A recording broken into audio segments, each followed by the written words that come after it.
दृश्य 31 क्या काव्या बचा पाएगी दिव्या को। डिस्क्लेमर तो दोस्तों ये कहानी एक काल्पनिक कहानी है जो आपकी मनोरंजन के लिए बनाया गया है। अगर ये नोबेल स्टोरी आप लोगों को पसंद आए तो लाइक कमेंट एंड सब्सक्राइब ज़्यादा से ज़्यादा शेयर करें और अगला एपिसोड देखने के लिए कमेंट करें। तो दोस्तों हम आपका ज़्यादा समय न लेते हुए कहानी को आगे बढ़ते हैं। भाग 31। काव्या अपने रूम में जाकर सो गई थी, इसलिए उसे दिव्या के बारे में कोई आइडिया नहीं था कि दिव्या अभी कहाँ और किससे मिलने गई थी। रात के करीब 8 बजे जब काव्या की नींद खुलती है तो वह अपने कमरे से बाहर निकल रात के खाने के लिए कुछ बनाने की सोचती है। पर कमरे से बाहर निकलते ही सामने का नज़ारा देख काव्या चौंक जाती है। अभी दिव्या बहुत अच्छे से तैयार होकर सोफे पर बैठे हुए थे। दिव्या को ऐसे देख काव्या उसके पास आकर मजाक करते हुए बोलती है, क्या बात है, इतना सज धज के कहाँ जाने की तैयारी है। उद्धरण चिन्ह। काव्या की यह बात सुनकर भी दिव्या कुछ नहीं बोलती, ऐसा लग रहा था जैसे वो अभी काफी गहरी सोच में डूबी है। दिव्या को ऐसे कुछ ना बोलता देख काव्या उसके पास आप उसके कंधे पर हाथ रख हिलाते हुए पूछती है, क्या कोई प्रॉब्लम है, तू ऐसे उदास क्यों दिख रही है। उद्धरण चिन्ह। काव्य की यह बात से दिव्या का ध्यान टूटता है, वह तुरंत से काव्य के गले लग जाती है। काव्य को समझ नहीं आ रहा था कि आखिर दिव्या ऐसे क्यों रिएक्ट कर रही हैं। काव्या दिव्या को खुद से अलग करते हुए उससे ज़्यादा जानने की कोशिश करते हुए पूछती है, क्या हुआ, तू मुझे कुछ बताएगी भी। काव्या की यह बात सुन दिव्या के आंखें भर आती हैं। वो काव्य से अपने शांत आवाज में बोलती है, मुझे लगता है शेखर मुझे धोखा दे रहा है। उद्धरण चिन्ह।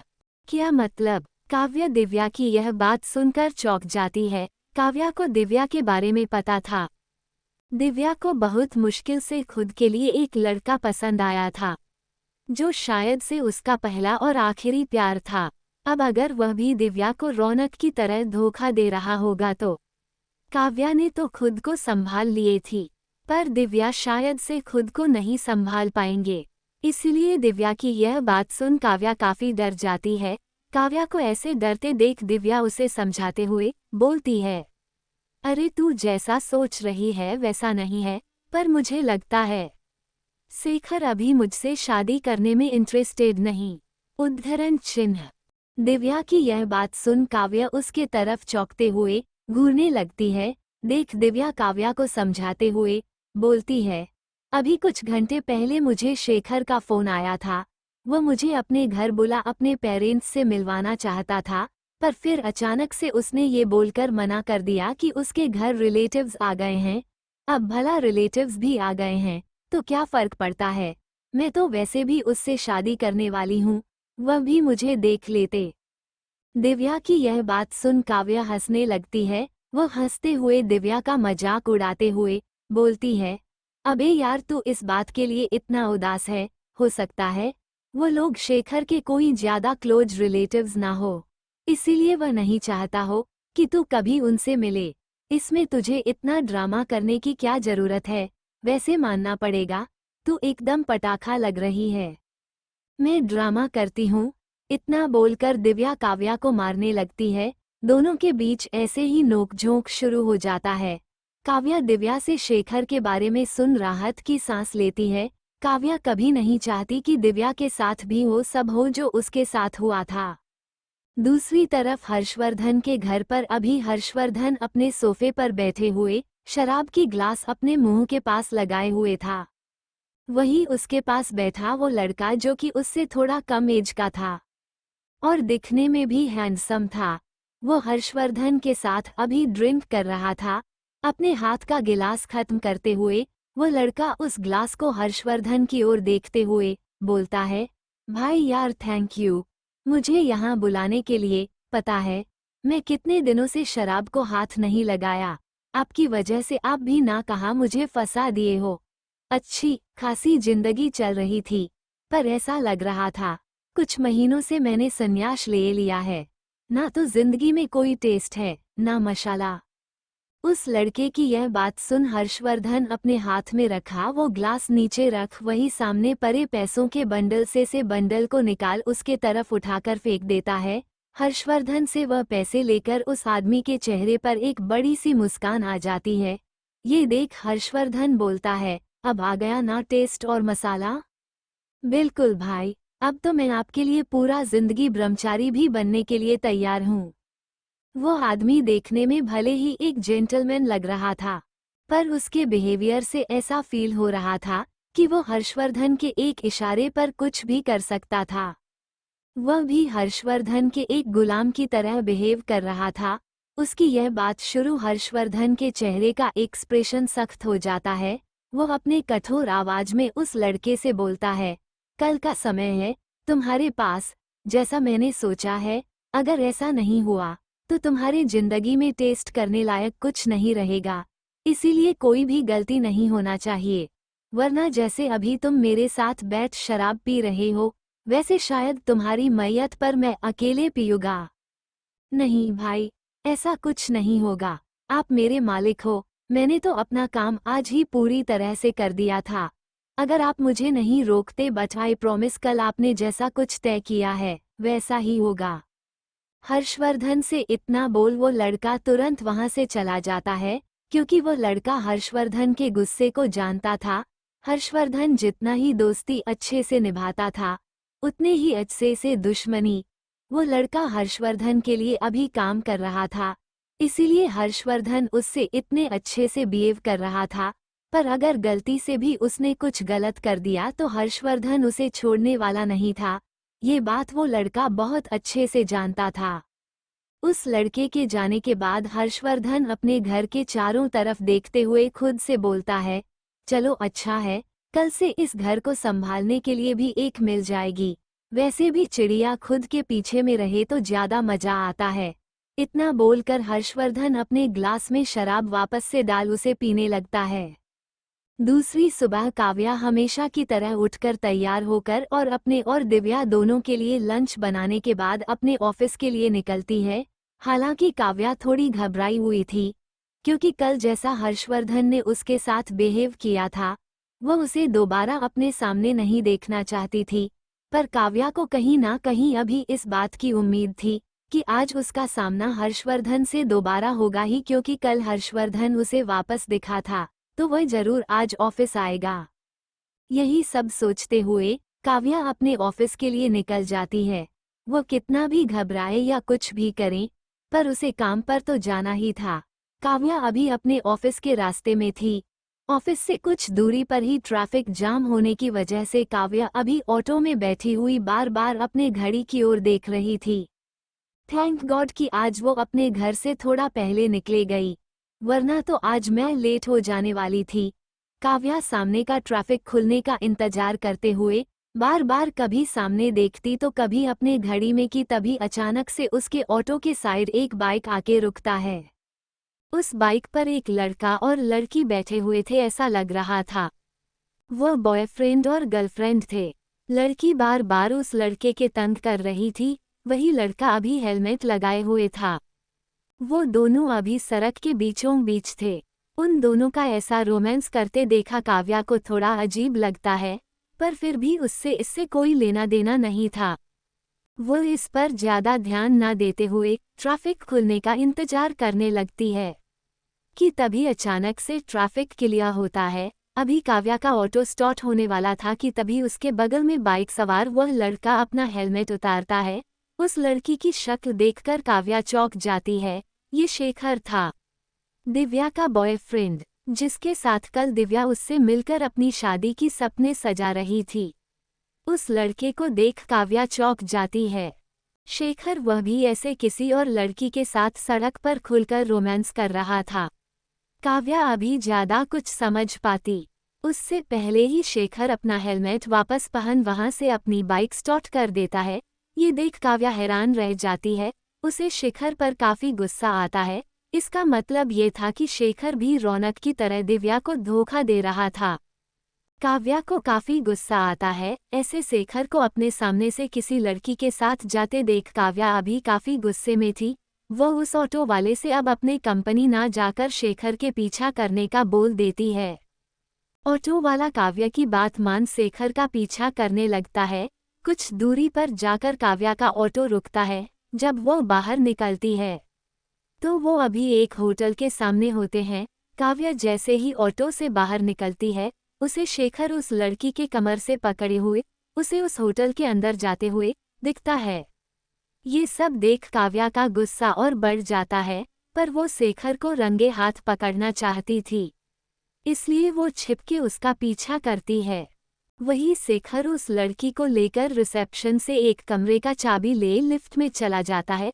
उन दोनों को ऐसे जाते देख संजना भी उनका पीछा करते हुए उस लिफ्ट में घुस अपना चेहरा दूसरी तरफ छुपाते हुए एक साइड खड़ी हो जाती है। उस लिफ्ट में अभी संजना के साथ एक दो लोग और भी थे, पर फिर भी शेखर और उसके साथ आए वह लड़की एक दूसरे के साथ लिफ्ट में ही काफी कोजी होने लगते हैं। उन दोनों को ऐसा करते देख काव्या को काफी गुस्सा आता है। वही उस लिफ्ट में खड़े हुए वो दो लोग दूसरी तरफ देखने लगते हैं। 32 क्या तुम्हें सच में ना बोलने की हिम्मत है? भाग 32। काव्या शेखर को उस लड़की के साथ लिफ्ट में ही इतना चिपकते देखकर ही समझ गई थी कि उन दोनों के बीच का रिश्ता क्या होगा, पर फिर भी वो कुछ नहीं करती, क्योंकि वो शेखर को रंगे हाथों पकड़ना चाहती थी। इसीलिए काव्या का इंतजार करती है। काव्या ये बात बहुत अच्छी तरह से समझ गई थी कि इस वक्त एक लड़का और लड़की को होटल में कमरे की जरूरत क्यों पड़ी होगी। लिफ्ट से निकलने के बाद शेखर उस लड़की को ले कमरे में चला जाता है। ये देखकर काव्या भी उनके पीछे पीछे जाती है, पर काव्या अभी उनके कमरे में ना जा 5 मिनट का इंतजार करती है। काव्या जानती थी कि कल होकर वह शेखर के बारे में अपनी दोस्त से बोलेगी तो शायद से दिव्या उसकी बातों पर बिलीव ना करें, क्योंकि दिव्या इस लड़के से बहुत प्यार करती थी जो उसके पीठ पीछे ऐसे दूसरी लड़कियों के साथ होटल में जा रहा था। इसीलिए काव्या अभी शेखर के खिलाफ सबूत इकट्ठा करना चाहती थी। काव्या अपने मोबाइल का वीडियो ऑन कर शेखर के उस रूम के गेट पर नॉक करती है। 2-3 दिन बाद नॉक करने के बाद भी गेट नहीं खुलता। ये देख काव्या अब गुस्से में और ज्यादा तेजी से उस गेट पर हाथ मारना शुरू कर देती हैं। काव्या के ऐसे गेट पर हाथ मारने की वजह से वो गेट खुलता है, तो अभी अंदर से कुछ देर पहले जो लड़की शेखर के साथ थी वो अपने शरीर पर सिर्फ एक तौलिया लपेटे बाहर निकलती है। उसके बाल भी उझरे हुए थे। काव्या को ऐसे गेट पर नोक करने की वजह से वो लड़की अभी काव्या से काफी गुस्सा थी, क्योंकि काव्या के वजह से अभी उसका इतना प्राइवेट मूवमेंट बर्बाद हो गया था। इसलिए वो काव्या से गुस्से में पूछती है, यह क्या बदतमीजी है? और तुम कौन हो? ऐसे हमें परेशान करने का हक तुम्हें किसने दिया? उद्धरण चिन्ह। मैं कौन हूँ ये तुम्हें अभी पता चल जाएगा। उद्धरण चिन्ह। इतना बोल काव्या उस लड़की को धक्का दे उस कमरे के अंदर घुस जाती है।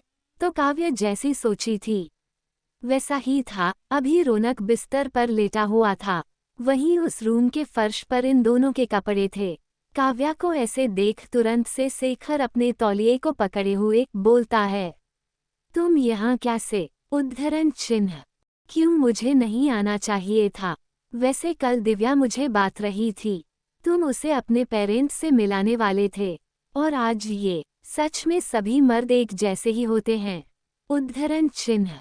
काव्या को अभी शेखर पर काफी गुस्सा आ रहा था। वह सोच भी नहीं सकती थी कि जब वो दिव्या को इस लड़के के बारे में वो बताएगी तो दिव्या की कैसी हालत होगी।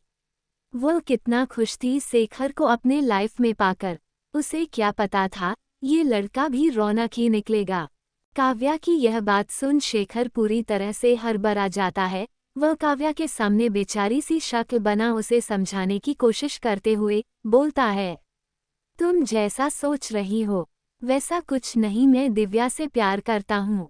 ये बस मेरी फ्रेंड है जिसका 2 दिन पहले ब्रेकअप हुआ था, इसलिए मैं बस इससे मिलने आया था, हमारे बीच कोई रिश्ता नहीं। उद्धरण चिन्ह। अच्छा, तो तुम अपने हर फीमेल दोस्त से ऐसे ही मिलते हो इस हालत में? उद्धरण चिन्ह। काव्या शेखर की बात सुन उसका मजाक उड़ाते हुए बोलती है। काव्या को अभी शेखर पर काफी गुस्सा आता है। अब जब सब कुछ काव्या ने आज अपनी आंखों से देख ली, उसके बाद भी यह आदमी उससे झूठ बोलने की कोशिश कर रहा है।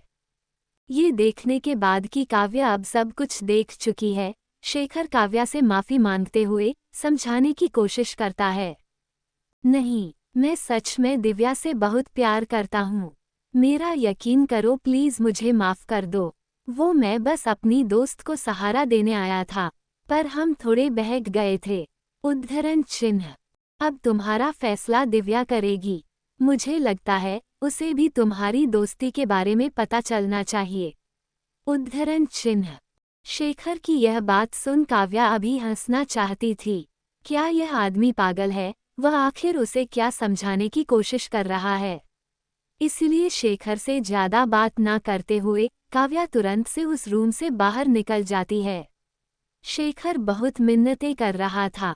वह बार बार काव्य से सॉरी बोल रहा था, पर फिर भी इसका काव्य पर कोई असर नहीं पड़ता। वह गुस्से में उस रूम से निकल जाती है। काव्य के जाने के बाद शेखर टेबल पर रखा हुआ अपना फोन उठा अपने कान पर लगाता है, जिसमें पहले से ही दूसरी साइड से कोई लाइन पर था।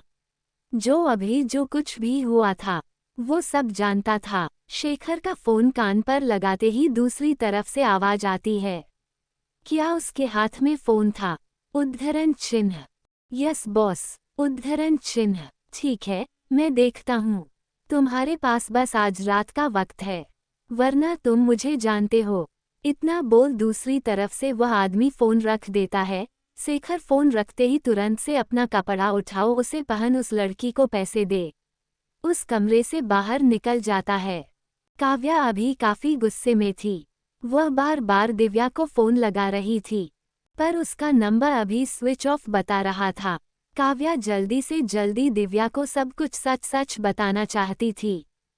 वो उसे सबूत दिखाना चाहती थी, पर दिव्या का फोन ही नहीं लग रहा था। ये देखकर काव्या अभी अपने ऑफिस ना जाकर सीधा दिव्या के ऑफिस जाने के बारे में सोचती है, पर काव्या जैसे ही उस होटल की बाहर निकलती है, अपने सामने लगे उस कार को देखकर काव्या थोड़ा हैरान रह जाती है। काव्या इस कार की ओनर को जानती थी। ये हर्षवर्धन की कार थी, पर इस वक्त हर्षवर्धन यहाँ क्या कर रहा है? ये सोचते हुए काव्या को ऐसा लग रहा था कि शायद से हर्षवर्धन भी अभी यहाँ किसी लड़की को लेकर आया होगा। ये सोचते हुए काव्या को थोड़ा अच्छा नहीं लगता। वो तुरंत से दीवार के पीछे छिप उस कार से हर्षवर्धन और उसके साथ आई उस लड़की का इंतजार करती हैं, पर कार से कोई नहीं निकलता। ये देख काव्या थोड़ा कंफ्यूज थी कि तभी उसका फोन बजता है। काव्या कॉलर आईडी पर शो हो रहे नंबर को देखकर हैरान रह जाती हैं। ये हर्षवर्धन का फोन था। क्या उसने अभी उसे देख लिया? यही सोचते हुए काव्या डरते हुए फोन रिसीव करती है, तो उसे दूसरी तरफ से हर्षवर्धन की गुस्से भरी आवाज सुनाई देती है। तुम ये दीवार के पीछे छिप क्या करने की कोशिश कर रही हो? उद्धरण चिन्ह। काव्या हर्षवर्धन की यह बात सुन चौंकते हुए पूछती है, क्या तुमने मुझे देख लिया? उद्धरण चिन्ह। क्यों? तुम इंसान नहीं, जल्दी से कार में आओ। उद्धरण चिन्ह। काव्या की बातों का इतना जवाब दे हर्षवर्धन फोन रख देता है। अभी काव्या काफी परेशान लग रही थी। वो अभी दिव्या को सच बताना चाहती थी, और वही हर्षवर्धन आ गया। अभी अगर वो दिव्या के पास नहीं जाती तो आगे पता नहीं उसे कितना वक्त लगेगा, क्योंकि हर्षवर्धन को वह जानती थी। वो उसे इतना आसानी से नहीं जाने देने वाला। पर काव्या के पास कोई ऑप्शन नहीं था, उसे हर्षवर्धन के पास जाना ही था। वो अपना फोन पर्स में रखना आगे बढ़ कार में जा बैठ जाती हैं। हर्षवर्धन बिना देरी किए वहां से अपनी कार स्टार्ट कर देता है।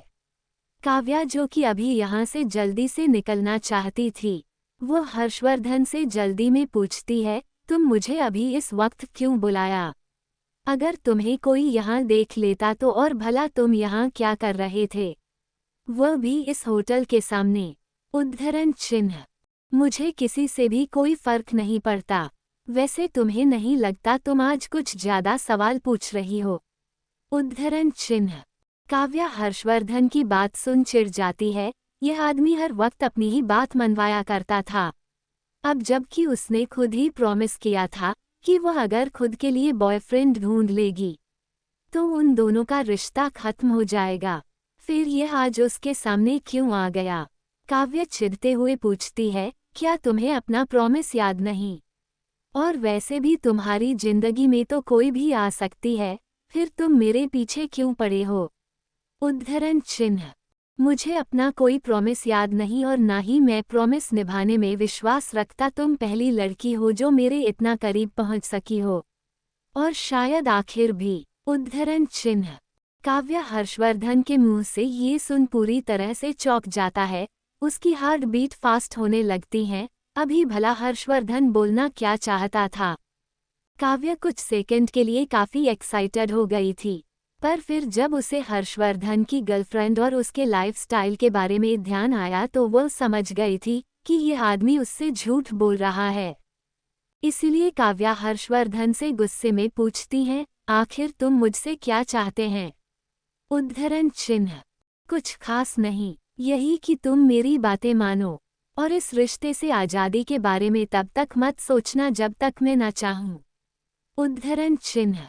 काव्या की बातों का इतना जवाब दे तुरंत से हर्षवर्धन कार से बाहर निकल उसे फॉलो करने का इशारा करता है। वही कार में बैठी काव्या हर्षवर्धन के इस बात को सुनकर काफी गुस्सा थी। वह तुरंत उसे कार से बाहर निकल हर्षवर्धन सिंह गुस्से में पूछती है, तुम कहना क्या चाहते हो? मैं तुम्हारे साथ पूरी जिंदगी इस तरह के रिलेशनशिप में रहूं, वह भी तब जब तुम्हारे पास खुद की मंगेतर है। उद्धरण चिन्ह। 2 महीने, सिर्फ 2 नहीं, मैं तो मेरे साथ इस रिश्ते मेरा, उसके बाद मैं तुम्हें कंपोसेशन फीस के साथ आज़ाद कर दूंगा। उद्धरण चिन्ह। 2 महीने, बिल्कुल नहीं, मैं तुम्हारे साथ और ऐसे रिश्ते नहीं रह सकती। अगर मैं तुम्हारे साथ 2 महीने ऐसे रिश्ते में रही, फिर मेरा क्या होगा? राकेश अगर मुझे आकर छोड़ देगा, फिर मैं अपने आगे के जीवन कैसे जीऊंगी? मैंने वह पैसा अपने डैड के लिए लिया था, जो कि मैं तुम्हें सही समय पर वापस कर दूंगी। अब मुझे तुमसे और कुछ भी नहीं चाहिए। उद्धरण चिन्ह। काव्या की यह बात सुन हर्षवर्धन कुछ नहीं बोलता। वह उसके तरफ घूरे जा रहा था। ये देख काव्या को थोड़ा हिम्मत करके बोलती है, अगर मैं न मानूं तो? उद्धरण चिन्ह। क्या तुम्हें सच में लगता है तुम मुझे ना बोल सकती हो? उद्धरण चिन्ह। काव्य के बातों का इतना जवाब दे हर्षवर्धन आगे बढ़ जाता है। 33 You beg me and I'll satisfy you। भाग 33। एपिसोड लॉक करने में मेरा कोई हाथ नहीं, मुझे बस डेली अपलोड करने को बोलते हैं, बाकी लॉक और अनलॉक का गेम उनका है। वैसे भी आजकल पॉकेट वाले अपने वाइटर्स और ऑडियंस दोनों के पीछे पड़े हैं। हर्षवर्धन को ऐसे जाता देख काव्या भी उसके पीछे पीछे चली जाती है। हर्षवर्धन ने बिल्कुल सही कहा था, काव्या उसको ना नहीं बोल सकती थी। ये बात वो बहुत अच्छे से जानती थी। आज उसके डैड जो सही सलामत है, उसकी वजह हर्षवर्धन ही है। अगर वह ठीक वक्त पर पैसा नहीं देता तो शायद से अभी काव्या की डैड जिंदा नहीं रहते। काव्या को हर्षवर्धन आज फिर से अपने घर लेकर आया था। घर के अंदर आने के बाद काव्या की नज़र हर्षवर्धन पर जाती है, जो अभी लिविंग हॉल में लगे सोफे पर बैठे हुए शराब पी रहा था। काव्या को देखते ही हर्षवर्धन अपने हाथ का ग्लास नीचे रख काव्या को ऊपर से नीचे घूरने लगता है। काव्या को अभी हर्षवर्धन के आंखों में खुद के लिए डिजायर साफ साफ नजर आ रहा था। हर्षवर्धन को ऐसे खुद के तरफ देखते देख काव्या हर्षवर्धन से पूछती है, क्या तुम कुछ खाना पसंद करोगे? उद्धरण चिन्ह। काव्या की यह बात सुन हर्षवर्धन उसके तरफ बढ़ते हुए बोलता है, तुम्हें लगता है मुझे तुम्हारे अलावा कुछ और खाने का मन है? उद्धरण चिन्ह। क्या? उद्धरण चिन्ह। काव्या हर्षवर्धन की यह बात सुन चौंकते हुए आसपास देखने लगती है। अभी दिन का वक्त था और पिछली बार जब वो यहाँ थी तो उसे यहाँ सेवेंट्स दिखे थे, जो इस बार भी होंगे। यही सोच काव्या अपने तरफ बढ़ रहे हर्षवर्धन को रोकने की कोशिश करते हुए बोलती है, अभी दिन का वक्त है, तुम्हें लगता है ये सेफ रहेगा? उद्धरण चिन्ह। Do you have to choose time to do that? उद्धरण चिन्ह। काव्य के सामने खड़ा हर्षवर्धन उसे घूरते हुए बोलता है, अभी काव्या को हर्षवर्धन के आंखों में अपने लिए डिजायर्स दिख रहा था। उसको ऐसे देख काव्या के हॉट बीट फास्ट हो जाती है। वो हर्षवर्धन से अभी धीमी आवाज में बोलती है, अभी यहाँ काम करने वाले सर्वेंट्स होंगे, क्या हुआ अगर वह इस बारे में तुम्हारे गर्लफ्रेंड से बोल देते हैं? उद्धरण चिन्ह। मुझे कोई फर्क नहीं पड़ता, यह मेरा घर है, मैं कुछ भी कर सकता हूँ। लेकिन अगर तुम्हें इतना ही डर लग रहा है तो तुम खुद के ऊपर कंट्रोल करना। उद्धरण चिन्ह। इतना बोलते हुए हर्षवर्धन काव्या की ओर बढ़ने लगता है। उसको ऐसे खुद की तरफ बढ़ते देख काव्या पीछे होती है, पर बिना कोई देरी किए हर्षवर्धन काव्या को अपनी गोद में उठा वहां से सेकंड फ्लोर के अपने कमरे में ले जाता है। काव्या हर्षवर्धन को ऐसे अभी यह सब करने से रोकने की कोशिश करती है, पर हर्षवर्धन उसकी एक नहीं सुनता। अभी उस रूम के बेड पर हर्षवर्धन काव्या के ऊपर था। वही काव्या उसके हैंडसम चेहरे को घूरे जा रही थी। जब तक मैं ना चाहूं, तुम्हें मेरे अलावा और कोई हाथ नहीं लगाएगा। उद्धरण चिन्ह। क्या? उद्धरण चिन्ह। हर्षवर्धन की यह बात सुन काव्या अभी उससे कुछ बोल पाती कि उससे पहले ही हर्षवर्धन काव्या के करीब आ गया था। काव्या ने उससे ऐसे हरकत की उम्मीद नहीं की थी, वो हैरान थी। वही हर्षवर्धन काव्या को कोई ज्यादा मौका भी नहीं देता अपनी प्यार दिखाने के लिए, लेकिन फिर अगले ही पल वो रुक जाता है। ये देख काव्या अपनी आंखें खोलती है तो उसकी नज़र हर्षवर्धन पर जाती है, जो अभी उसे ही घूरे जा रहा था। काव्या, क्या तुम्हें नहीं लगता तुम्हें मुझे कुछ बोलना चाहिए? वॉट? उद्धरण चिन्ह। काव्या हर्षवर्धन की यह बात सुन चौंकते हुए पूछती है, भला उसके ऐसे कौन से रिएक्शन से उसे ऐसा लगा? काव्या को हर्षवर्धन की यह बात सुन काफी गुस्सा आता है। वो उसके सीने को धकेलते हुए बोलती है, अगर तुम्हारा हो गया तो क्या मैं जा सकती हूँ? क्योंकि मुझे बहुत इम्पोर्टेंट काम है। उद्धरण चिन्ह। इम्पोर्टेंट वो भी इससे ज्यादा, अब तुम मुझे झूठ नहीं बोल सकती। क्या बकवास है, दूर हटो मुझसे, मुझे तुम्हारी कोई जरूरत नहीं। उद्धरण चिन्ह। हर्षवर्धन की आवाज सुनी काव्या को काफी गुस्सा आता है। वो उसे गुस्से में खुद से दूर हटने को बोलती है। वही काव्या की यह बात सुन अभी कुछ देर पहले ट्रक हर्षवर्धन के जो आंखों में चमक था वो गायब हो जाता है। वो काव्या के चेहरे को पकड़ते हुए बोलता है, क्या यही बात तुम रौनक या फिर अपने उन बॉयफ्रेंड से बोलती जिनके साथ कभी तुमने प्यार या फिर नाटक किए थी? उद्धरण चिन्ह। तुम बोलना क्या चाहते हो? उद्धरण चिन्ह। काव्या सबसे ज्यादा करीब रौनक के रही थी, पर फिर भी उनका प्यार बिस्तर तक नहीं पहुंच पाया था। फिर हर्षवर्धन उससे पर ऐसे कैसे इल्जाम लगा सकता है? और उसके दूसरे बॉयफ्रेंड भला ही यह कब आए? काव्या को अभी हर्षवर्धन पर काफी गुस्सा आ रहा था। काव्या की यह बात सुन हर्षवर्धन के चेहरे पर शैतानी मुस्कान दौड़ जाती है। वह काव्या के सिर पर आ रहे उन बालों को पीछे करते हुए बोलता है, क्या तुम्हें लगता है मैं तुम्हारे पास्ट रिलेशनशिप्स के बारे में नहीं जानता? और वैसे भी तुम रौनक के साथ 5 साल रिश्ते में रही, क्या तुम इतनी साधु हो या मुझे बेवकूफ़ समझती हो? उद्धरण चिन्ह। काव्या को ये सब काफ़ी अजीब लगता है, और भला हर्षवर्धन उससे बार बार रौनक के बारे में क्यों बोल रहा था? और वह उससे पास्ट रिलेशनशिप्स के बारे में क्या जानता था? मिस्टर प्रेसिडेंट, मैं आपको पहले ही बता देना चाहती हूँ, मेरा रिलेशन रौनक या मेरे किसी भी बॉयफ्रेंड के साथ ऐसा नहीं था जितना तुम्हारे साथ है। वैसे भी रौनक और मैं शादी करने वाले थे। हमारा रिश्ता सेक्स पर डिपेंड नहीं करता था। उद्धरण चिन्ह। काव्या अभी हर्षवर्धन से काफी नाराज थी, क्योंकि अब वह रौनक से प्यार नहीं करती थी। रौनक की अब उसकी जीवन में कोई अहमियत नहीं थी, पर वह बार बार हर्षवर्धन को रौनक के साथ खुद का नाम जोड़ते देखना नहीं चाहती थी। जहां कुछ देर पहले काव्या को हर्षवर्धन की आंखों में खुद के लिए डिजायर्स और तड़प दिख रहा था, वही अभी उसकी आंखें कुछ अजीब थी। ऐसा लग रहा था जैसे वह दिखाना कुछ और रहा है, पर है कुछ और। काव्या की यह बात सुन हर्षवर्धन कुछ नहीं बोलता। वो उसके बगल में लेट जाता है। उन दोनों का मूड अब पहले जैसा नहीं था। हर्षवर्धन भी अभी काफी अजीब कर रहा था। वही काव्या जो कि पहले से ही परेशान थी। वो अब हर्षवर्धन का ये रवैया देख थोड़ा परेशान हो जाती है। हर्षवर्धन को ऐसे अपने बगल में शांति से लेकर सोए देख काव्या उससे पूछती है, अगर तुम्हारा हो गया तो क्या मैं अब जा सकती हूँ? उद्धरण चिन्ह। क्यों मेरे साथ ऐसे लेटे हुए? क्या तुम्हें अपने किसी बॉयफ्रेंड का याद आ गया? उद्धरण चिन्ह।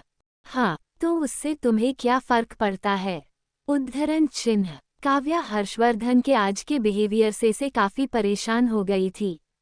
आज हर्षवर्धन बार बार रौनक और उसके पास रिलेशनशिप्स के बारे में बात कर रहा था, जो कि काव्या को अब तक समझ नहीं आया कि क्यों, आखिर क्यों। भला इस आदमी को उसके पास्ट रिलेशनशिप से क्या लेना देना है? इसलिए काव्या हर्षवर्धन को गुस्से में जवाब दे वहां से उठती है। काव्या अभी अपने घर जाने की सोच रही थी, पर जैसे ही वो अपना शर्ट उठा उसे पहनती है, कुछ शर्ट में एक भी बटन नहीं थे, जिसके वजह से काव्या का वह शर्ट पहनना है या ना पहनना बराबर था। अपने शर्ट की ऐसी हालत देख काव्या को थोड़ी देर पहले की घटना याद आती है कि कैसे आज फिर से पिछली बार की तरह ही हर्षवर्धन ने उसके शर्ट को खोलने के बजाय फोड़ दिया था। उस बारे में सोचने हुए काव्या गुस्से में हर्षवर्धन को डांटते हुए बोलती है, तुम इंसानों की तरह ये खोल नहीं सकते थे, अब भला मैं कैसे घर जाऊं? तुमने मेरी एक और शर्ट बर्बाद कर दी। उद्धरण चिन्ह। कोई फर्क नहीं पड़ता, मैं दूसरी दिलवा दूंगा, वैसे भी यह तुम पर अच्छा नहीं लग रहा था। काव्या की बातों का इतना जवाब देते हुए हर्षवर्धन हंसने लगता है। उसको ऐसे हंसते देख काव्या उसे गुस्से में बोलती है, तुम्हें ऐसे बेशर्मों की तरह हंसते हुए शर्म नहीं आता? अब भला मैं घर कैसे जाऊं? मत जाओ। काव्या की बात सुन तुरंत से हर्षवर्धन इतना बोल उस बेड से उठ अपने कपड़े पहनते हुए बोलता है, मुझे अभी सच में भूख लगा है और तुम्हें बनाने भी आता है, तो तुम मेरे लिए कुछ बनाओ। नहीं, मैं ऐसा नहीं कर सकती। हर्षवर्धन की बात सुन काव्या तुरंत से उसे ना कर देती है। उसे कुछ खास बनाने नहीं आता था, वो तो बस अपने और दिव्या के लिए कुछ भी बना लेती थी। अभी थोड़ी देर पहले उसने जो कुछ भी कही थी वो झूठ था। ठीक है, अगर तुम नहीं बना सकती तो आज तुम्हें कुछ खाने को नहीं मिलेगा, वैसे भी आज रात तुम घर नहीं जा रही। काव्या के बातों का इतना जवाब दे हर्षवर्धन तेजी से उस कमरे से निकल गया। CH-34 हर्षवर्धन की साजिश भाग 34। ठीक है, अगर तुम नहीं बना सकती तो आज तुम्हें कुछ खाने को नहीं मिलेगा, वैसे भी आज रात तुम घर नहीं जा रही। काव्या के बातों का इतना जवाब दे हर्षवर्धन तेजी से उस कमरे से निकल गया। काव्या हर्षवर्धन के आज के रवैया से काफी चढ़ी हुई थी। आज हर्षवर्धन उसके साथ काफी अजीब बिहेवियर कर रहा था। काव्या अब ऐसे तो अपने घर नहीं जा सकती थी, इसलिए काव्या वापस से हर्षवर्धन का अलमीरा खोलती है। पहले की तरह इस बार भी हर्षवर्धन के अलमीरा में सिर्फ व्हाइट एंड ब्लैक शर्ट थे। शायद से ये कलर हर्षवर्धन के फेवरेट थे। काव्या हर्षवर्धन के अलमारी से एक व्हाइट शर्ट निकाल उसे पहन लेती है। शर्ट काफी बड़ा था, इसलिए काव्या को ज्यादा चिंता नहीं थी, वैसे भी यह उसके फटे शर्ट से तो काफी बेहतर था। वहीं हर्षवर्धन अभी अपने घर के लिविंग हॉल में बैठे हुए कुछ सोच रहा था कि तभी उसका फोन बजता है। फोन उठाते ही दूसरे तरफ से वो आदमी हर्षवर्धन को कुछ ऐसा बोलता है जिसकी वजह से हर्षवर्धन के चेहरे पर एक शातिर मुस्कान दौड़ जाती है। वो सब मैंने देख लिया है, तुम अपने काम पर ध्यान दो। उस आदमी की बात सुन हर्षवर्धन इतना बोल अपना फोन रख देता है। फोन रखने के बाद हर्षवर्धन अपने फोन में दिख रहे उस फोटो की ओर देखते हुए खुद से बोलता है, आज के बाद तुम तीनों में कोई राय नहीं रहेगा किसी को बर्बाद करने के लिए। हर्षवर्धन वो फोटो देख ही रहा था कि तभी उसके पीछे से आवाज आती है, तुम किसी बर्बाद करना चाहते हो? ये काव्या थी, जो कि अभी हर्षवर्धन का शर्ट पहने सीढ़ियों से नीचे उतर रही थी। काव्या को ऐसे उस शर्ट में देख हर्षवर्धन उसे ऊपर से नीचे तक घूरने लगता है। उसको ऐसे देखते देख काव्या अपने शर्ट को पकड़ नीचे दे खींचते हुए बोलती है, वो मेरी शर्ट तुमने बर्बाद कर दी, इसलिए अब यह मेरी मजबूरी है कि मैं तुम्हारी शर्ट पहनूं, पर मैं इसे 2 दिन बाद दे दूंगी साफ करके। काव्या की यह बात सुनने के बाद भी हर्षवर्धन कुछ नहीं बोलता। उसे ऐसे ना बोलता देख काव्या काफी परेशान हो जाती हैं। वो ऐसे अभी घर नहीं जा सकती थी, इसलिए उसे अभी हर्षवर्धन के इस शर्त की जरूरत है। पर क्या होगा आगे, हर्षवर्धन नहीं माना, फिर वो घर कैसे जाएगी? यही सब सोचते हुए काव्या काफी डरते हुए हर्षवर्धन से बोलती है, ठीक है, अगर तुम नहीं चाहते तो मैं इसे खोल देती हूँ। इतना बोलकर काव्या वापस से सीढ़ियों से ऊपर जाने लगती है कि तभी उसे पीछे से हर्षवर्धन की आवाज आती है, उसकी कोई जरूरत नहीं, तुम इसे अपने पास रख सकती हो। वैसे भी मैं देख रहा हूँ, मेरे कपड़े मुझसे ज्यादा तुम पर अच्छे लगते हैं। क्या? काव्या हर्षवर्धन की यह बात सुन थोड़ा चौंक जाती है। वो अभी थोड़ा खुश भी लग रही थी। यह शायद से इस वजह से था क्योंकि हर्षवर्धन ने आज उससे अपनी शर्ट वापस नहीं मांगी थी। क्या तुम्हें भूख नहीं लगा? पर मुझे लगा है, जाकर मेरे लिए कुछ अच्छा बनाओ। बिल्कुल नहीं, हमारे रिश्ते में ये करने का डील नहीं हुआ था, और वैसे भी तुम्हारे घर में सर्वेंट्स है तो तुम उनसे बोल सकते हो। काव्या अब और हर्षवर्धन की डिमांड्स पूरा नहीं करना चाहती, इसलिए वो तुरंत से उसे मना कर देती है।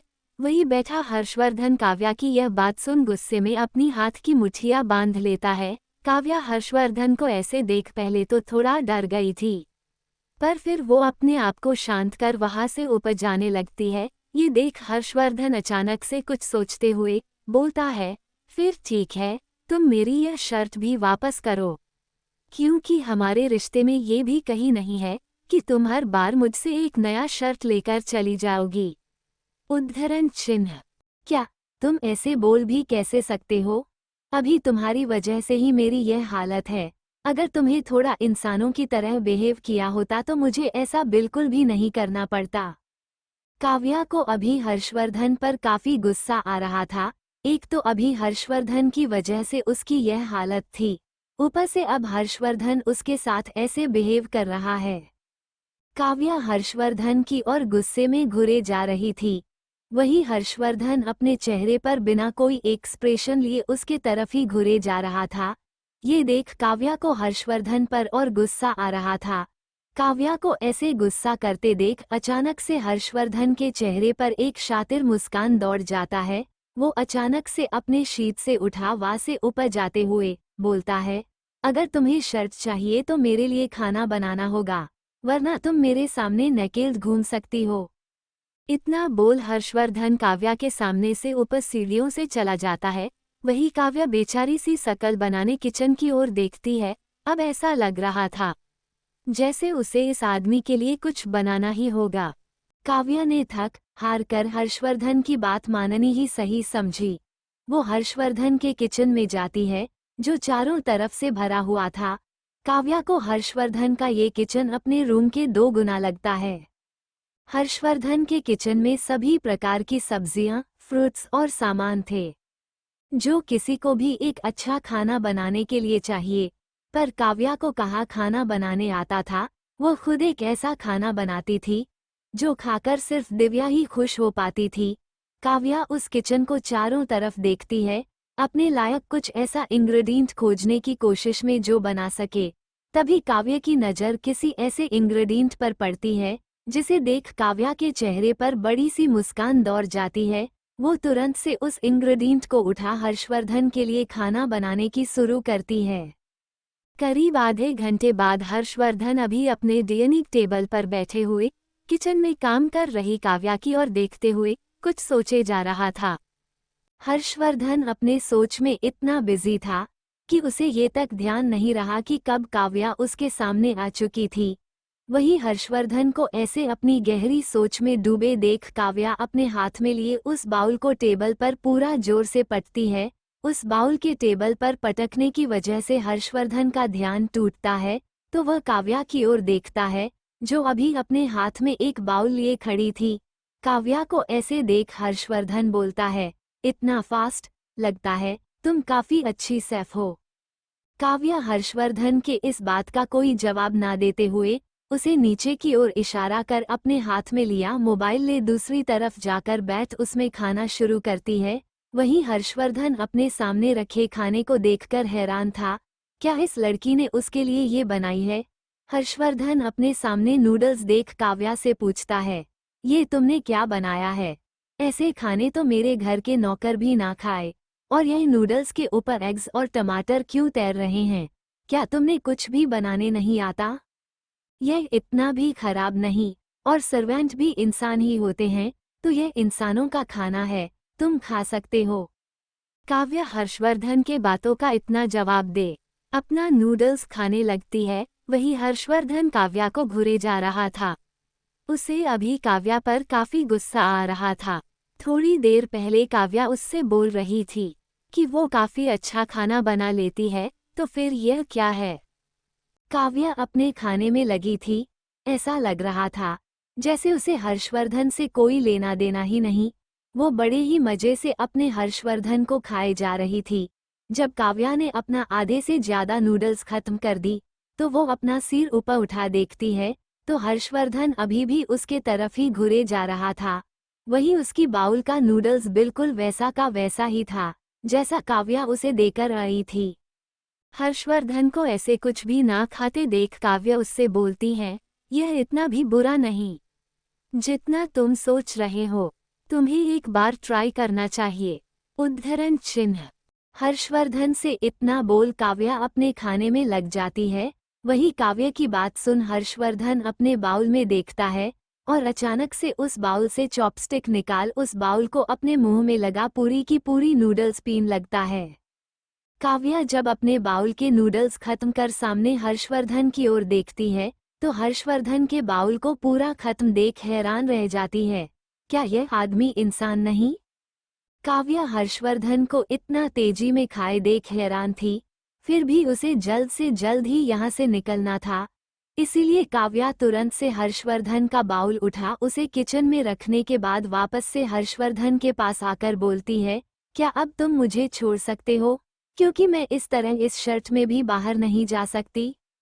नहीं, आज तुम कहीं नहीं जाने वाली। क्या मैंने तुम्हें इस बारे में नहीं बताया था? नहीं, मैं आज यहाँ नहीं रुक सकती। मुझे आज बहुत जरूरी काम है। ऊपर से मुझे ऑफिस का एक प्रोजेक्ट भी तैयार करना है, इसलिए मुझे जाना होगा। उसकी कोई जरूरत नहीं, मैं देखूंगा। काव्या की बात सुन हर्षवर्धन उसे तुरंत से मना कर देता है। ये देख काव्या हर्षवर्धन से रिक्वेस्ट करते हुए बोलती है, तुम समझ नहीं रहे, आज मुझे दिव्या से मिलने की काफी जरूरत है और ऑफिस का काम मैं खुद से देख सकती हूँ। उसमें मुझे तुम्हारी मदद बिल्कुल नहीं चाहिए। काव्या कैसे भी करके आज दिव्या से उसके बॉयफ्रेंड की असलियत बताना चाहती थी, इसीलिए यह जरूरी था कि वो आज जल्द से जल्द घर पहुंचे। पर हर्षवर्धन उसे जाने नहीं दे रहा था। काव्या की यह बात मान हर्षवर्धन कुछ सोचते हुए बोलता है, जो होना होता है वो होकर ही रहता है। उसमें तुम्हारे झटपटाने से कोई फायदा नहीं, और क्या पता तुम्हारी दोस्त को तुम्हारी जरूरत ही ना हो। आज से खैर तुम आज नहीं जा सकती और इस बारे में अब मुझे कुछ नहीं सुनना। काव्या के बातों का इतना जवाब दे हर्षवर्धन वहां से चला जाता है। वही काव्या अभी भी काफी परेशान थी। हर्षवर्धन के कहने का क्या मतलब था, और भला कल से दिव्या को उसकी जरूरत कैसे नहीं? काव्या काफी कंफ्यूज थी। वो दिव्या के पास भी जाना चाहती थी, पर वह से सिर्फ एक शर्त में दिव्या के पास नहीं जा सकती थी, न ही वो हर्षवर्धन को ना बोल सकती थी। इसीलिए काव्या ने खुद में ही डिसाइड किया कि वो कल दिव्या को उसके बॉयफ्रेंड की सच्चाई बता देगी। वही सीढ़ियों से ऊपर चढ़ रहा हर्षवर्धन जब पीछे मुड़कर देखता है, तो काव्या उसे काफी परेशान लगती है। काव्या को ऐसे देख हर्षवर्धन मुस्कुराकर ऊपर चला जाता है। कोई बता सकता है कि आखिर क्या चल रहा है हर्षवर्धन के दिमाग में? CH35 काव्या दिव्या के दोस्ती में दरार भाग 35। ना चाहते हुए भी काव्या को आज की रात हर्षवर्धन के घर पर ही बिताना पड़ता है। ऐसे तो काव्या हर्षवर्धन के साथ आज नहीं रहना चाहती थी, पर यह उसकी मजबूरी थी। सुबह जब काव्या की नींद खुलती है तो अपने बगल में देखती है, तो उसे हर्षवर्धन नहीं दिखता। ऐसा लग रहा था जैसे वो जा चुका था। काव्या तुरंत से तैयार हो उस कमरे से निकलती है। अभी भी काव्या हर्षवर्धन का ही शर्ट पहने हुए थी, काव्या जब नीचे जाती है तो उसकी नज़र डाइनिंग टेबल के सामने बैठे हर्षवर्धन पर जाता है, जो अभी अपना नाश्ता एंजॉय करने में लगा हुआ था। काव्या को ऐसे हर्षवर्धन के कमरे से निकलते देख वहीं नीचे डाइनिंग टेबल के बगल में खड़ी वो सर्वेंट्स काव्या की ओर घूरे जा रही थी। उनको ऐसे करते देख काव्या को समझ आ रहा था कि आखिर वह क्या जाने की कोशिश कर रही थी। वैसे भी यह बात किसी के लिए अंदाजा लगाना आसान था कि काव्या और हर्षवर्धन के बीच में कैसा रिश्ता चल रहा है। उनको ऐसे खुद के तरफ देखते देख काव्या थोड़ा शर्मा जाती है। काव्या हर्षवर्धन के पास जा उससे बोलती है, क्या तुम मुझे मेरे घर तक किसी को छोड़ने के लिए बोल सकते हो, क्योंकि मैं ऐसे नहीं जा सकती। काव्या हर्षवर्धन को अपने कपड़े की ओर दिखाते हुए बोलती है, नाश्ता करो। क्या? मैंने कहा पहले तुम नाश्ता करो, उसके बाद हम डिसाइड करेंगे आगे क्या करना है। पर मुझे अभी घर जाना था, अपने ड्रेस को चेंज करने के लिए। काव्या हर्षवर्धन को ऐसे अपने ऊपर हुक्म चलाते देख उसे मना कर देती है। काव्या की यह बात सुन हर्षवर्धन अपना खाना रोकते हुए उसके तरफ घूर कर बोलता है, पहले तुम नाश्ता करो, उसके बाद ही हम डिसाइड करेंगे कि तुम आखिर कहाँ जाने वाली हो। क्या? काव्या हर्षवर्धन का ये जवाब सुन कंफ्यूज थी। यह आदमी सच में बहुत ज्यादा खड़ूस था। हर बार इसे उसके ऊपर धौंस जमाने के अलावा और कुछ नहीं आता था। काव्या हर्षवर्धन की यह बात उसके सामने बैठ नाश्ता करने लगती है। वो तुरंत से अपना नाश्ता खत्म कर हर्षवर्धन के पास जाकर बोलती है, क्या अब तुम मुझे मेरे घर तक छोड़ सकते हो? उसकी कोई जरूरत नहीं, यहाँ से हम सीधे ऑफिस जाने वाले हैं। वैसे भी तुम अपना प्रेजेंटेशन कंप्लीट करना चाहती थी, वो ड्रेस लेकर उसे चेंज करो। काव्या की बात सुन हर्षवर्धन उसे सोफे की ओर इशारा करते हुए बोलता है। काव्या हर्षवर्धन की बात मानते सोफे पर रखा हो बॉक्स खोलती है तो उसमें एक बहुत शर्ट था। ये शर्ट बिल्कुल काव्या उस शर्ट की तरह था जैसा वो पहनती थी। काव्या अभी हर्षवर्धन के शर्ट में थी, इसलिए ज्यादा कुछ ना सोचते हुए वो बाथरूम चली जाती है उसे चेंज करने के लिए। वो ड्रेस काव्या की एकदम फिट बैठता है, ऐसा लग रहा था कि वो काव्या के लिए ही बनाया गया हो। काव्या उस शर्ट को चेंज करने के बाद नीचे आती है तो नीचे डाइनिंग टेबल पर बैठे हर्षवर्धन की आंखों में उसे ऐसे देखकर चमक आ जाती है। ये शर्ट तुम पर काफी अच्छा लग रहा है, मुझे पहले ही यकीन था। थैंक यू, पर इसका दाम कितना है तुम मुझे बता देना, मैं इसका पेमेंट कर दूंगी। काव्या हर्षवर्धन किसी भी प्रकार के ड्रेस नहीं ले सकती थी, क्योंकि उसे अपने और हर्षवर्धन के बीच के रिश्ते में गिफ्ट लेना देना सही नहीं लग रहा था। इसलिए काव्या हर्षवर्धन को उस शर्ट के लिए पे करने की सोचती है। हालांकि काव्या जानती थी इस शर्ट की कीमत उसके शर्ट से थोड़ा ज्यादा ही होगी, क्योंकि उसका मटेरियल काफी अच्छा था, पर फिर भी वो हर्षवर्धन को पे करना चाहती थी। काव्या की यह बात सुन हर्षवर्धन को काफी गुस्सा आता है। वो गुस्से में बोलता है, इसकी कोई जरूरत नहीं, मैंने ये तुम्हारे लिए ली है। काव्या हर्षवर्धन से गिफ्ट लेना चाहती तो थी, पर उसके अपने बीच के इस रिलेशन में वो हर्षवर्धन से कुछ भी लेती तो वह सिर्फ एक ही बात के डिमांड के ऊपर लगता। इसीलिए काव्या हर्षवर्धन को ना कर देती है। हर्षवर्धन को ऐसे गुस्से में देख काव्या उसे समझाते हुए बोलती है, जैसा हमारे बीच रिश्ता है वैसे मैं मीरा तुमसे कुछ भी लेना सही नहीं। काव्या की यह बात सुनकर तुरंत से हर्षवर्धन के चेहरे पर एक छोटी सी मुस्कान आ जाती है। काव्या उसे ऐसे मुस्कुराते देख थोड़ा कंफ्यूज थी। काव्या को ऐसे कंफ्यूज देख हर्षवर्धन मुस्कुराते हुए बोलता है, क्या तुम सच में मुझे शर्ट का पेमेंट करना चाहती हो? हाँ बिल्कुल, वैसे भी हम गर्लफ्रेंड बॉयफ्रेंड नहीं, मैं तुमसे ऐसे कैसे कोई गिफ्ट ले सकती हो, इसीलिए मैं इसका पेमेंट देना चाहती हूँ। काव्या की बात सुन हर्षवर्धन तुरंत से उसे उस बॉक्स की ओर इशारा करते हुए बोलता है, नीचे देखो वहां पर भी होगा। काव्या हर्षवर्धन के इस मुस्कान के पीछे की वजह नहीं समझ पा रही थी। वो हर्षवर्धन की बात मान उस बॉक्स को वापस से खोल उसके नीचे रखे उस प्राइस टैग को देखती है, पर प्राइस टैग देखते ही काव्या की सांसें अटक जाती है। वो चौंकते हुए हर्षवर्धन की ओर देखती है। जो अभी उसकी ऐसी हालत देख मुस्कुरा रहा था। काव्या हर्षवर्धन को ऐसे खुद के तरफ मुस्कुराते देख थोड़ा ऑकवर्ड फील करती है। 5,999 रुपीस का ये शर्ट कितने था? काव्या उस शर्ट को घूरते हुए यह नहीं समझ पा रही थी, शर्ट पैसों से बना था या कपड़ों से। काव्या एक बार बिल को देखती है तो एक बार शर्ट को वापस से दिखती है। उसे काफी गंदा फील हो रहा था। ऐसा नहीं था कि काव्या उस शर्ट को अफोर्ड नहीं कर सकती थी, पर उसे ऐसे शॉर्ट्स पहनने के लिए अपने महीने का आधा से थोड़ा कम पैसा देना होगा, जो कि वह बिल्कुल भी नहीं कर सकती थी। काव्या को काफी शर्मिंदगी हो रही थी। वो हर्षवर्धन से अपना चेहरा छुपाते हुए बोलती है, ये शर्ट सच में काफी महंगा है।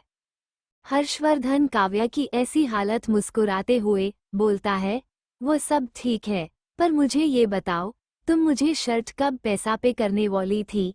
क्या तुम अब ऐसा नहीं करने वाली? कहाँ है? मेरे पास दो मुझे। क्या पैसे? काव्या हर्षवर्धन की यह बात सुन थोड़ा परेशान हो जाती है। अब भला वो 6,000 रुपये कहाँ से लाए? फिर कुछ सोचते हुए काव्या हर्षवर्धन से बोलती हैं, क्या तुम ये पैसे इंस्टॉलमेंट में नहीं ले सकते? मैं तुम्हें यकीन दिलाती हूँ, मैं हर महीने 500 रुपये दे दिया करूँगी। हर्षवर्धन काव्या की यह बात सुनकर शांत हो जाता है। वह काव्या के पास जा उसे घूरते हुए बोलता है, क्या तुम सच में इतनी गरीब हो, या फिर तुम ये बस मेरे सामने दिखाती हो? हर्षवर्धन की यह बात सुनकर काव्या को काफी गुस्सा आता है। वह गुस्से में हर्षवर्धन से बोलती है, क्या तुम्हें सच में ऐसा लगता है मैं तुम्हारे सामने नाटक क्यों करूंगी? मुझे अपनी फैमिली को भी मंथली पे करना होता है। ऊपर से मैंने कितने ही महीनों से यहाँ का रेंट नहीं दिया है, अब मुझे चुकाना है। इसीलिए मैंने तुमसे बोला, मैं पक्का प्रॉमिस करती हूँ, मैं तुम्हें हर महीने 500 रुपये दे दिया करूँगी। उसकी कोई ज़रूरत नहीं, मैंने पहले ही बोला था तुम्हें पे करने की ज़रूरत नहीं। अगर तुम इंस्टॉलमेंट में ये पे करना ही चाहती हो तो अगली बार से जब भी मैं अपने लिए डिनर बनाने को बोली तो तुम बाहर से ही फ्रूट्स और वेजिटेबल्स लेकर आ जाना, शायद तब तुम कुछ अच्छा बना पाओ तुम। काव्या को हर्षवर्धन की यह बात खुद की इंसल्ट करने जैसी लगती है, पर वो दोबारा से हर्षवर्धन को ना नहीं बोल सकती थी, वरना क्या पता हर्षवर्धन उसे वापस से अपने पैसे मांगने लगे। इसीलिए इस बार हर्षवर्धन की बात मान काव्या अपना सिर हाँ में हिला देती है। काव्या हर्षवर्धन के साथ उसके ऑफिस पहुंचती हैं। काव्या दिव्या के पास जाना चाहती थी, पर यह उसका ऑफिस का वक्त था, इसीलिए उसे पहले ऑफिस में जाना पड़ेगा। पूरे दिन काम करने के बाद शाम को काव्या बहुत जल्दी अपने ऑफिस से निकल जाती है। अभी काव्या अपने ऑफिस से निकल ही रही थी कि तभी उसे दिव्या का कॉल आता है। दिव्या का फोन देखा तुरंत से काव्या अपना कॉल रिसीव करती है, क्योंकि काव्या दिव्या को बहुत कुछ बताना चाहती थी, इसीलिए दिव्या का फोन उठा। अभी दूसरी तरफ से दिव्या कुछ बोल पाती कि उससे पहले ही काव्या उससे बोलती है, तू कहाँ है? अभी मैं बहुत जल्द घर आ रही हूँ, मुझे तुमसे बहुत इम्पोर्टेंट बात करनी है। क्या सच में? अरे यार, वैसे मुझे भी तुमसे बहुत इम्पोर्टेंट बात करनी है। इम्पोर्टेंट बात? वह भला क्या है? काव्या दिव्या की बात सुन थोड़ा चौंक जाती है। अब भला दिव्या उसे कौन सी इम्पोर्टेंट बात बोलने वाली थी? काव्या को अभी काफी बेचैनी हो रहा था। वहीं दूसरी तरफ दिव्या काव्या को बता नहीं पा रही थी। वो में दिव्या को ऐसे कुछ ना बोलते देख काव्या का डर थोड़ा और बढ़ गया था। वह घबराते हुए दिव्या से पूछती है, आखिर ऐसा क्या है जो तुम मुझे बता नहीं पा रही? काव्या अपने दोस्त को बहुत अच्छी तरह से जानती थी। दिव्या एकदम मुंहफट लड़की थी। वो आज तक किसी के सामने कभी भी कुछ भी बोलने से नहीं घबराते थी। फिर अचानक से उसकी दोस्त ऐसे हिचक कैसे सकती है, और वह भला इतना शर्मा क्यों नहीं है? दिव्या को ऐसे फोन पर बात को खींचते देखकर या काव्या को काफी डर लग रहा था। वो खुद काफी अभी घबराई हुई थी। वहीं दूसरी तरफ काव्या को ज्यादा परेशान ना करने की कोशिश करते हुए दिव्या शर्माते हुए बोलती है, वो कल रात सेखा हमारे घर पर ही था। उसने मुझसे प्रॉमिस किया है वो जल्दी ही मुझसे शादी करेगा। वो कल रात हमारे घर पर? लेकिन क्यों? काव्या शायद दिव्या का जवाब जानती थी, पर फिर भी एक उम्मीद लिए वो पूछती है, काव्या के इस प्रश्न का जवाब देते हुए दिव्या काफी शर्मा रही थी। वो कल रात हम साथ में ही थे और हमारे बीच। इतना बोलकर दिव्या शर्माने लगती है।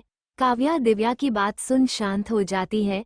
उसे समझ नहीं आ रहा था वो अभी कैसे रिएक्ट करे। दिव्या और शेखर कुछ महीने से रिश्ते में थे, पर आज तक शेखर ने दिव्या को हाथ नहीं लगाने भी कोशिश की थी। और कल जब अचानक से काव्या ने उसकी सच्चाई पकड़ ली, तो वह और दिव्या इतने करीब आ गए। काव्या को अभी काफी गुस्सा आ रहा था। उसकी दोस्त इतनी बेवकूफ़ कैसे हो सकती हैं? काव्या गुस्से में दिव्या पर ही पूछती है, क्या तुम्हारा दिमाग खराब है? उसने बस शादी के लिए हाँ कहा है, अभी तुम दोनों की शादी नहीं हुई, तो फिर तुम अपने रिश्ते को लेकर इतने आगे तो कैसे जा सकते हो? उद्धरण चिन्ह। काव्या क्यों ऐसे गुस्से देर में देख दूसरी तरफ से जो दिव्या शर्मा रही थी, वह भी थोड़ा कंफ्यूज हो जाती है। आखिर काव्य को भला क्या हुआ? दिव्या काव्य से पूछती हैं, अरे तू इतना ओवररिएक्ट क्यों कर रही है? तुम्हें ऐसे अचानक क्या हुआ? उद्धरण चिन्ह। क्या तुम्हारे पास दिमाग नहीं? अभी तुम्हारे रिश्ते को कितना दिन हुआ ही है और फिर भी तुम उसे इतनी लेवल पर लेकर चली गई। क्या तुम्हें सच में ऐसा लगता है कि तुम शेखर के बारे में सब कुछ जानती हो? क्या तुम्हें शेखर पर पूरा विश्वास है? तुम भला ऐसे कर भी कैसे सकती हो? उद्धरण चिन्ह। काव्य की यह बात सुन दिव्या को भी दूसरी तरफ से काफी गुस्सा आ रहा था। ये बात काव्या भी समझ रही थी। जब वह भी रौनक के प्यार में थी तो कितनी बार दिव्या ने उसे समझाने की कोशिश की थी, पर काव्य ने उसकी एक नहीं सुनी। और अभी वही हाल दिव्या की थी। दिव्या को ऐसे अपनी बात न मानते देख काव्या को काफी गुस्सा आ रहा था। वही काव्या को वैसे शेखर के बारे में बोलते देख दिव्या भी काफी गुस्सा आ गया था। इसलिए दिव्या थोड़ा गुस्से में बोलती है, क्या तुमने मुझे बच्चा समझ रखा है? मैं एक एडल्ट हूँ, मुझे पता है मेरे लिए क्या सही और क्या गलत है। और वैसे भी तुम्हें पता होना चाहिए शेखर ने मुझे प्रॉमिस किया है वह शादी करेगा। तुम्हें पता है वह कितना प्यार करता है मुझसे। उद्धरण चिन्ह। दिव्या की यह बात सुन काव्या को काफी गुस्सा आ रहा था, पर वह जान गई थी कि ऐसे फोन पर लड़ने से कोई फायदा नहीं। इसलिए काव्या दिव्या के बातों का कोई जवाब ना देते फोन रख देती है। काव्या को पता था दूसरी तरफ से दिव्या भी अभी काफी गुस्से में होगी, पर काव्या अपने दोस्त को ऐसे बर्बाद होते नहीं देख सकती थी। अगर आपको स्टोरी पसंद नहीं आ रहा तो आप अपने लिबरली से हटा सकते हो, कोई दिक्कत की बात नहीं।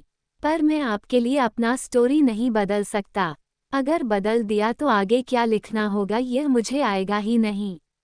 और वैसे ही पहले ही इस स्टोरी का कॉन्ट्रैक्ट साइन नहीं हो रहा तो पॉसिबल है ये नेक्स्ट मंथ तक शायद बंद भी हो जाए।